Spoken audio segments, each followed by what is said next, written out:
Hello दोस्तों, नमस्कार। मैं सुरेंद्र कुमार, आपके अपने चैनल यस के पी मैथ्स में स्वागत है। हम लोग पिछली क्लास में लासा मासा से संबंधित पढ़ चुके हैं। एलसीएम और एचसीएफ के जितने भी टाइप के सवाल थे हम लोग पढ़ चुके हैं। अब आज नया चैप्टर शुरू करेंगे, घात, घातांक एवं करणी। घात, घातांक, करणी पढ़ने से पहले सबसे पहले आपको कुछ सूत्र हैं उनको याद करना होगा। ये देखिए, अगर कोई भी संख्या है उसको n बार लिखा जाए, अगर एक बार दो बार जितनी बार लिखेंगे उसमें उतनी ही पावर हो जाती है। मतलब अगर 3 बार लिखेंगे तो 3 लगाएंगे, 2 बार लिखेंगे तो 2 लगाएंगे, 10 बार लिखेंगे तो यहाँ पर घात 10 हो जाएगी।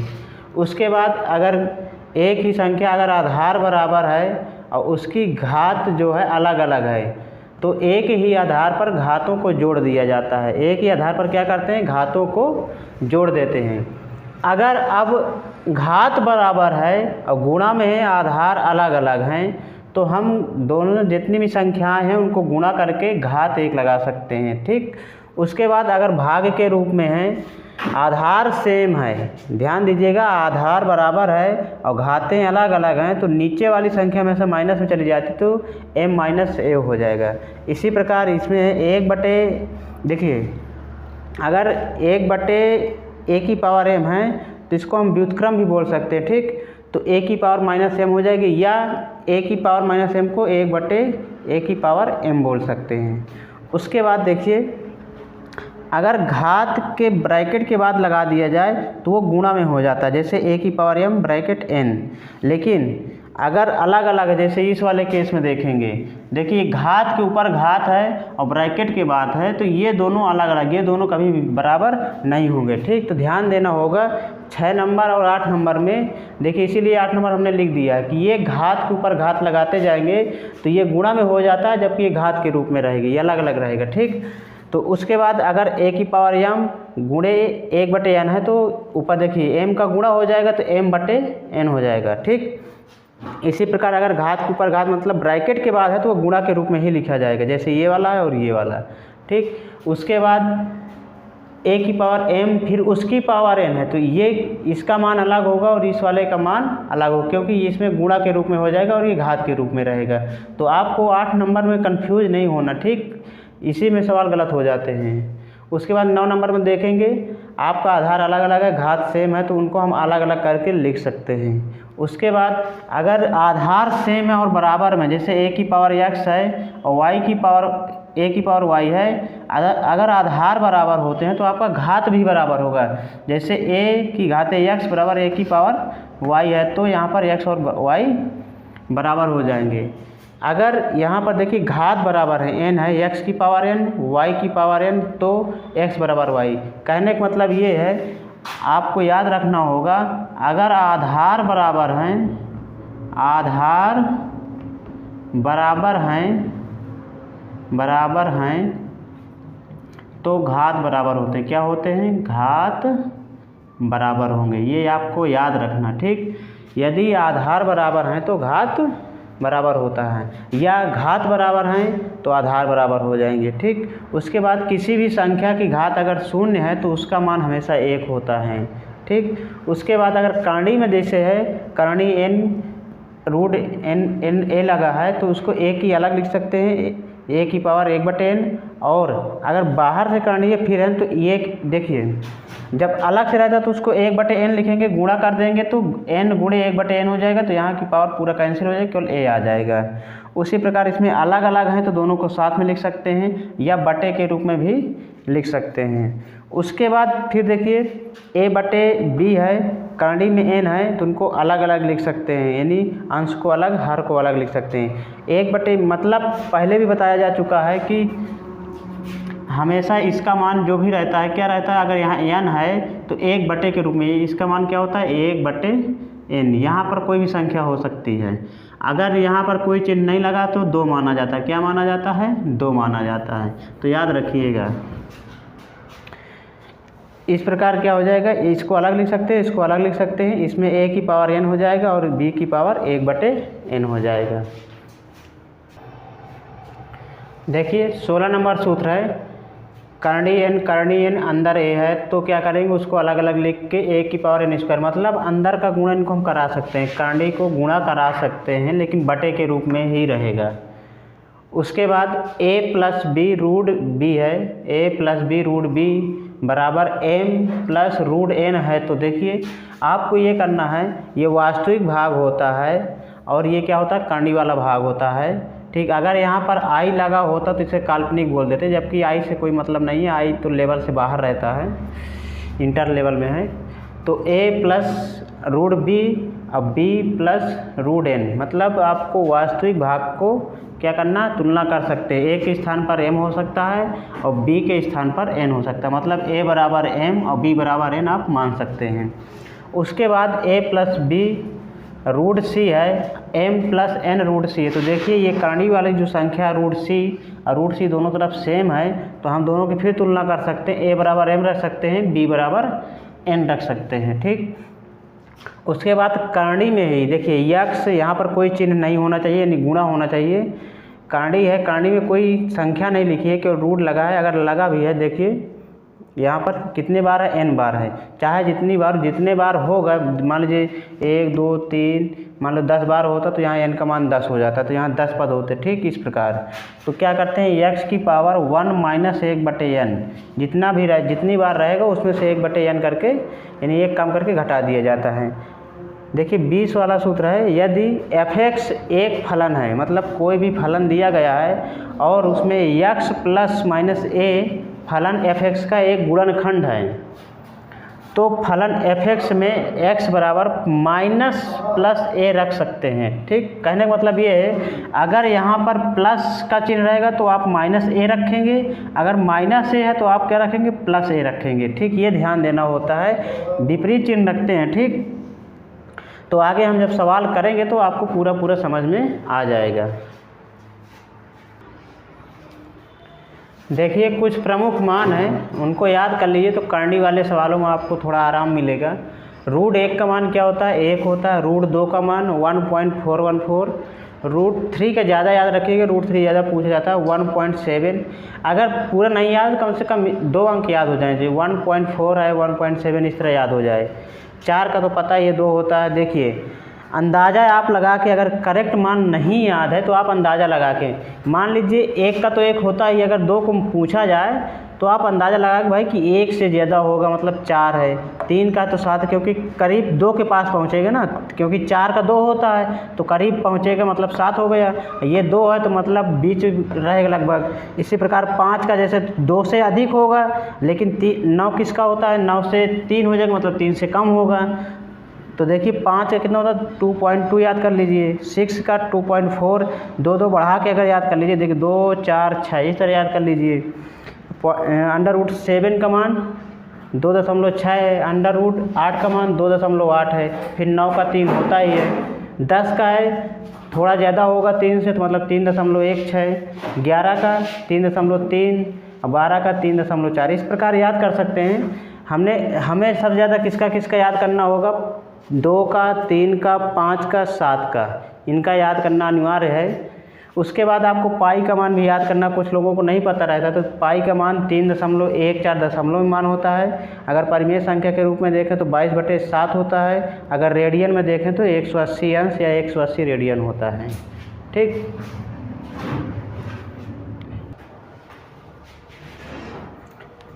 देखिए प्रश्न है 3 की घाते 34, 2 की घाते 51, 7 की घाते 17 को आरोही क्रम में लिखो।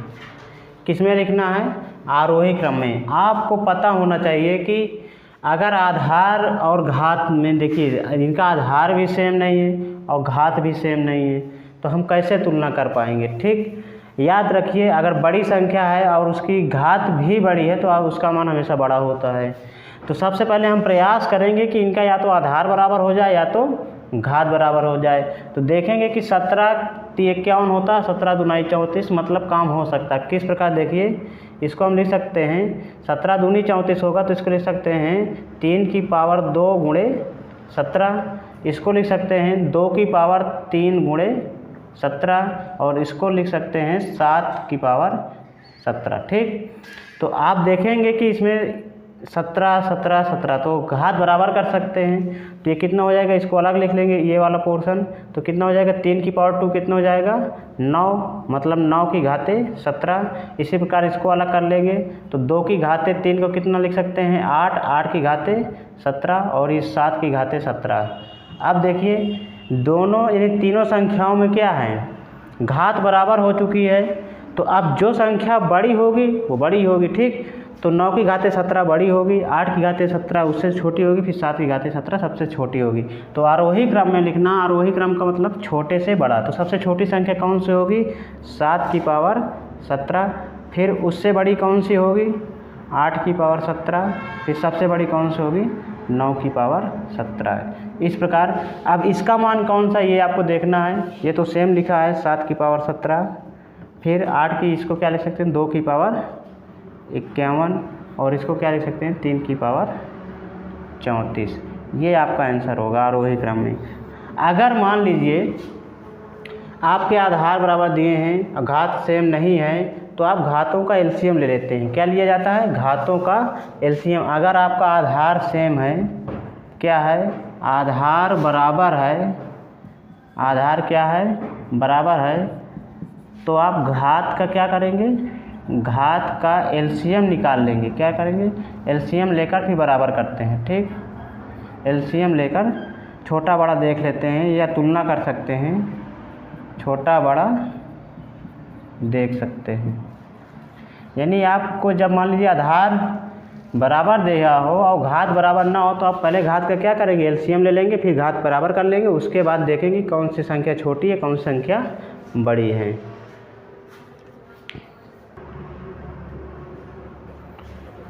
देखिए कांडी 3 9, फिर 20 की कांडी 4, फिर 25 की कांडी 6 को क्या करेंगे, आरोही क्रम में लिखना है। क्या लिखना है, आरोही क्रम में।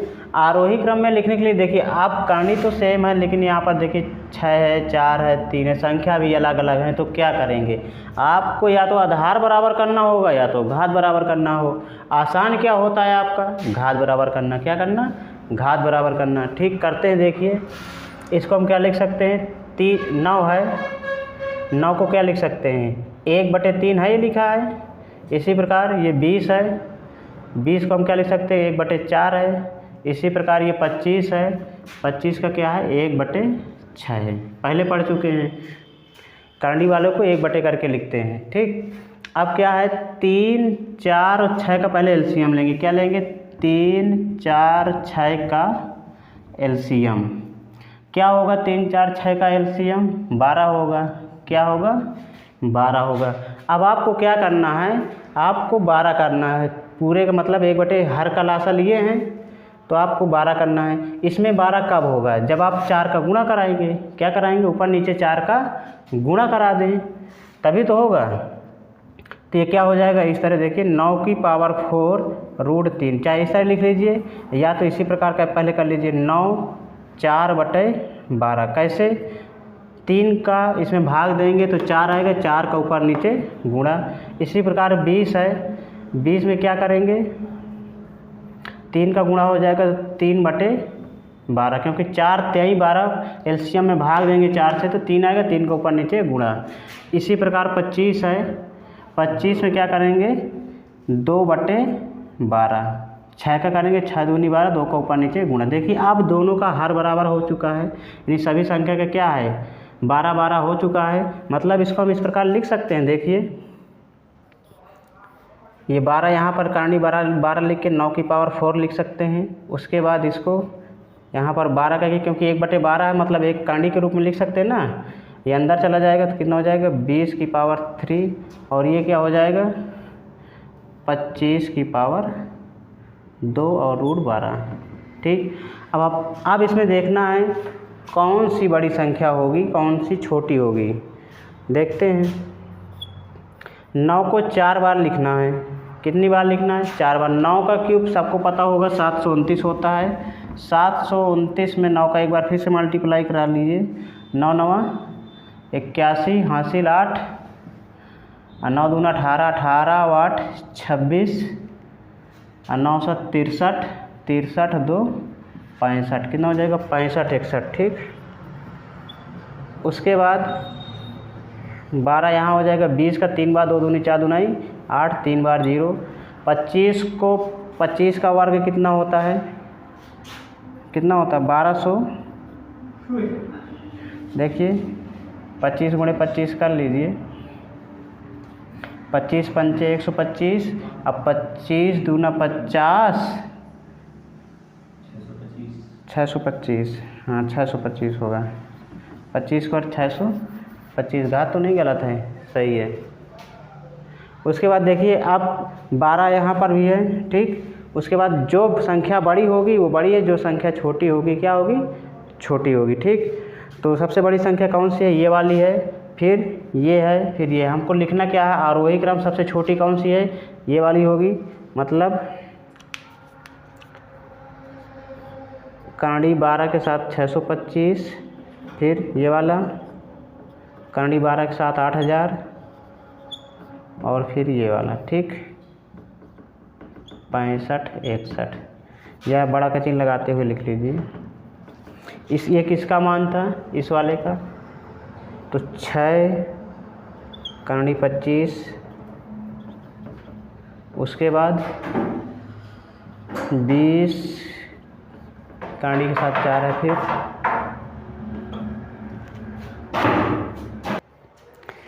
चलिए देखिए यहाँ पर गलती हो रही है, ये जो 8000 है ये बड़ा है, 65 से 61 छोटा है, ठीक। इसको आगे कर देते हैं। उसके बाद ये वाला होगा 12 65 61, उसके बाद करंडी 12 के साथ 8000। अब इनका जो भी वास्तविक मान है उसको रख देंगे, ठीक। 6 25, फिर उसके बाद 65 61 किसका है, इसका है, करंडी के साथ 9, उसके बाद 20 करंडी 4, ठीक। ये आपका आरोही क्रम होगा, इस प्रकार आंसर आएगा। तो आपको कुछ नहीं करना है, जब भी घात के रूप में दे या हो, करंडी के रूप में है, तो आप सबसे पहले एलसीएम निकालेंगे। क्या निकालेंगे, एलसीएम। उसके बाद आपको यानी कुल मिला के आपको घात या आधार बराबर करना। तो घात बराबर करना आसान होता है, आधार बराबर आप नहीं कर सकते जल्दी से।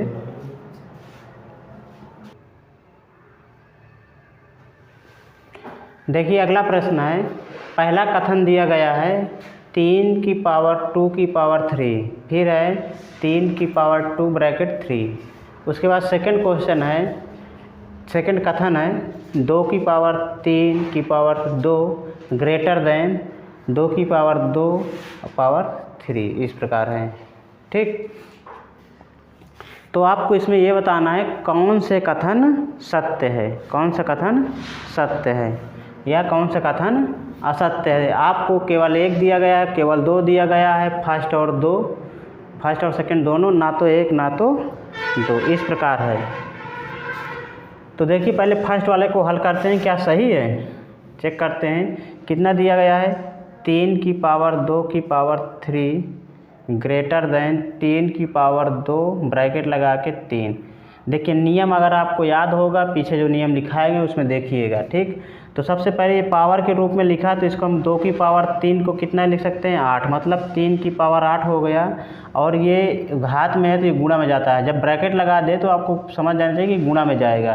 तो 3 की पावर 6 हो गया, 3 की पावर 6। तो आपको पता चल रहा है कि 3 की पावर 8 और 3 की पावर 6, मतलब पहला वाला कथन सही है, ठीक। उसके बाद सेकंड वाला चेक करेंगे, इसको भी देखिए 2 की घाते 3 की घाते 2 है, ग्रेटर देन 2 की पावर 2 और 3, इस तरह हैं। तो 3 की पावर 2 कितना हो जाएगा, 9, मतलब 2 की घाते 9 हो गया, ग्रेटर देन। फिर उसके बाद 2 की पावर 2 दूनी व 2 का 3 बार, मतलब 8 हो गया, 2 की पावर 8 हो गया। इसमें भी क्या है, सेकंड वाला भी कथन आपका क्या है, सही है। क्यों सही है, क्योंकि 2 की पावर 9 है, बड़ा है किससे, 2 की पावर 8 से, सही बात है। इसमें 3 की पावर 8 बड़ा है 3 की घाते 6 से।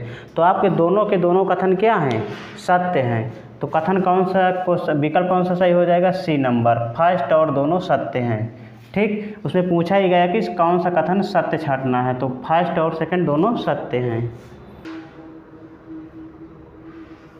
देखिए अगला प्रश्न है, निम्न में कौन सा से कथन सत्य है, मतलब 3 कथन दिए गए हैं, इनमें से आपको पहचानना है कौन सा कथन सत्य है। ठीक, दिया गया √5 + √5 ग्रेटर दैन √7 + √3, फिर है √6 + √7 ग्रेटर दैन √8 + √5। उसके बाद कथन तीसरा है √3 + √9 ग्रेटर दैन √6 + √6। तो आपको पता होना चाहिए कि 3 का मान, 5 का मान, 6 का मान, 7 का मान रूट में है, तो आपको याद कर लेना चाहिए। कम से कम दशमलव के 1 अंक तक का तो याद होना चाहिए। √2 का भी लिख देते हैं, याद कर लीजिए।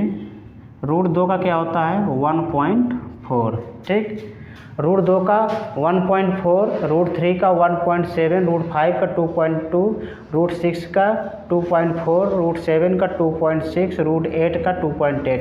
आपको कम से कम रूट के मान 10 तक तो याद होना ही चाहिए। तो नॉर्मल सवाल आपको जल्दी लग जाएंगे, नहीं तो फिर दिक्कत होगी। वर्ग करेंगे, परिमेयकरण करेंगे तो समस्या ज़्यादा हो जाती है, समय ज़्यादा लेता है। तो देखिए पहला कथन हम चेक करेंगे।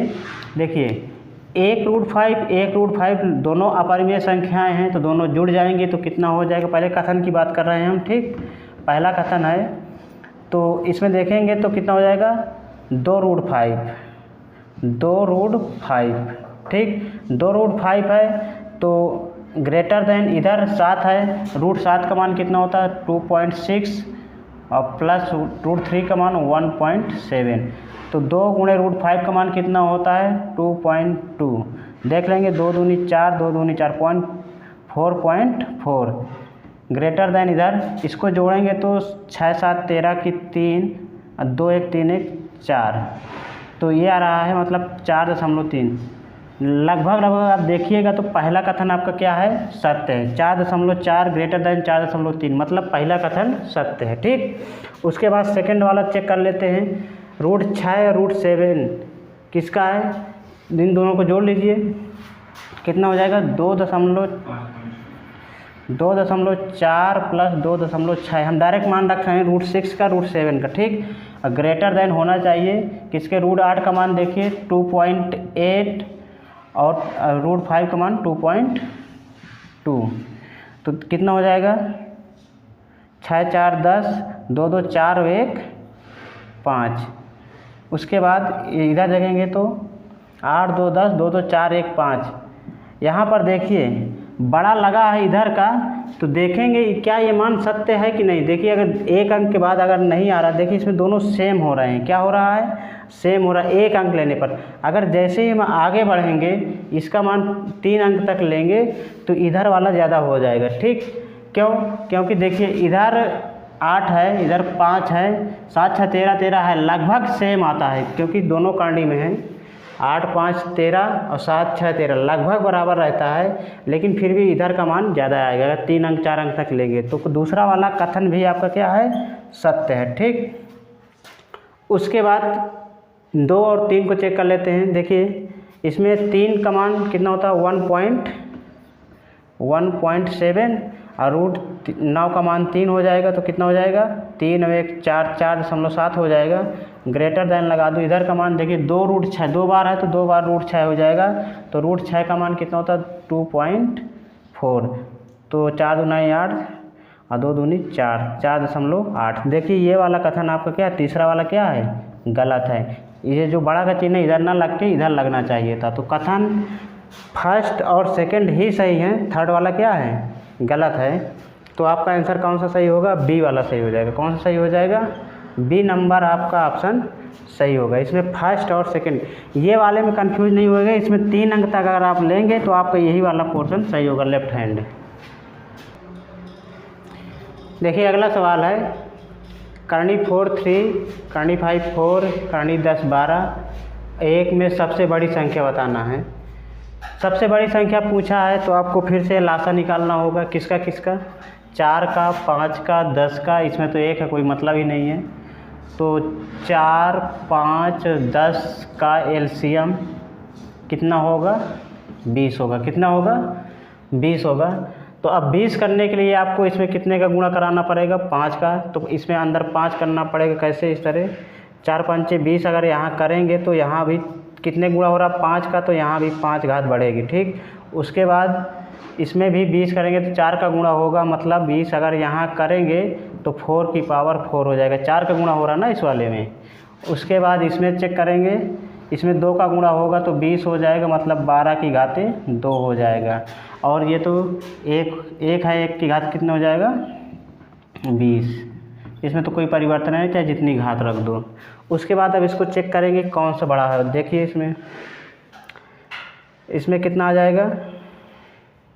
इसमें चाहो तो इस तरह भी रख सकते हैं, कोई दिक्कत नहीं है। अगर आपको दिक्कत हो रही है तो 20 कर लीजिए, 1 रख लीजिए, कोई परिवर्तन नहीं है। ठीक, समझने के लिए। अब देखिए 3 की पावर 5 कितनी बार होगा। 3 त्रिक 9, त्रिक 27, त्रिक 81, 81 त्रिक 3 का 3, 3 8 24, 243 कितना आ गया। कांडी 20 के साथ 243। इसके बाद इसको लिखेंगे 4 को 4 बार, 4 चौक 16, चौक 64, चौको 64 चौको, 4 चौक 16 और 4 छंग 24, 24 1 25, 256। फिर उसके बाद इसको 12 बराबर 144 और ये आपका कांडी 20 में है ये। ठीक, अब आपको देखना इसमें कौन सी बड़ी संख्या है। सबसे बड़ी हमसे पूछा है, क्या पूछा है, सबसे बड़ी संख्या पूछा गया है। कौन सी पूछी गई है, सबसे बड़ी संख्या। सबसे बड़ी संख्या कौन सी है, 256 वाली है। 256 है तो 256 वाला आपका सही हो जाएगा। क्या हो जाएगा 256, मतलब बी नंबर। हमने क्रम से लिखा, देखिए सभी को क्रम से लिखा है। ठीक, सभी को क्रम से लिखा है तो हमारा कौन सा ऑप्शन सही होगा, कांडी 5 के साथ 4, बी ऑप्शन आपका सही हो जाएगा। तो आप कांडी वाले सवाल थोड़ा कठिन होते हैं, ऐसा नहीं है कि सरल होता है, लेकिन आ जाते हैं, सही ठीक ठाक सवाल पूछे जाते हैं एसएससी, रेलवे, बैंक सब में। तो चलिए आज की क्लास बस यहीं तक। आगे फिर इसी के आगे कल पढ़ेंगे। तो आप लोग रिवीजन करते रहिए, क्योंकि आगे पढ़ते चले जाते, पीछे का रिवीजन अनिवार्य होता है। अगर आपको पीछे की चीज़ें नहीं आएंगी तो हम आगे की चीज़ नहीं समझ पाएंगे। तो आपको पीछे वाला रिवीजन अवश्य करना होता है। बस आज की क्लास बस यहीं तक।